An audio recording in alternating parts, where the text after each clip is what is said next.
শুধু আজকের জন্য ৪ঠা জুন। গড়ে তোলো, ধ্বংস করো না। নিজেদের ব্যাপারে আমাদের খারাপ ধারণাগুলি সরে গেছে, তার জায়গায় এসেছে অন্যদের প্রতি শুভকামনা। বেসিক টেক্সট, পৃষ্ঠা নাম্বার ১৬। গুজব ছড়ানোটা আমাদের ভেতরে একটি দুষ্ট বাসনাকে পরিতৃপ্ত করে। কখনো আমাদের মনে হয় যে অন্য কাউকে খারাপ প্রমাণ করলেই একমাত্র নিজেদের প্রতি একটা ভালো অনুভূতি আসবে।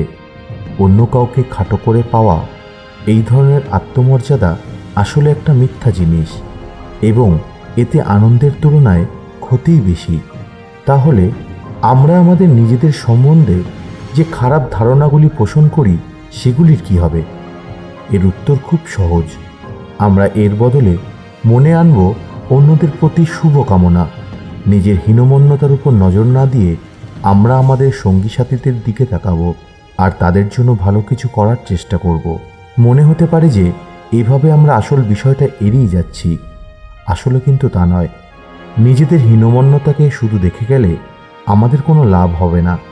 শুধু নিজেকে নিয়ে হাহাকার করে চোখের জলে ডুবে থাকা যাবে, কিন্তু অন্যদের প্রতি সক্রিয় ভালোবাসার বোধ দিয়ে আমাদের আত্মকরুণার ভাবকে মুছে ফেলে আমরা এমন মানুষ হয়ে উঠব যে ধরনের মানুষকে আমরা সত্যি শ্রদ্ধা করতে পারি।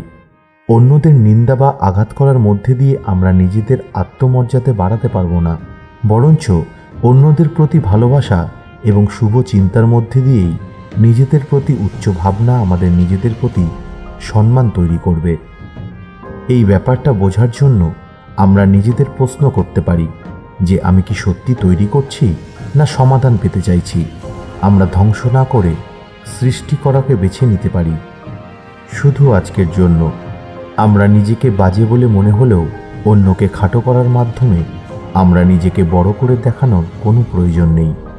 আজকে আমি অন্যদের প্রতি আমার শুভচিন্তার মাধ্যমে আমরা খারাপ অনুভূতিকে বদলাবো।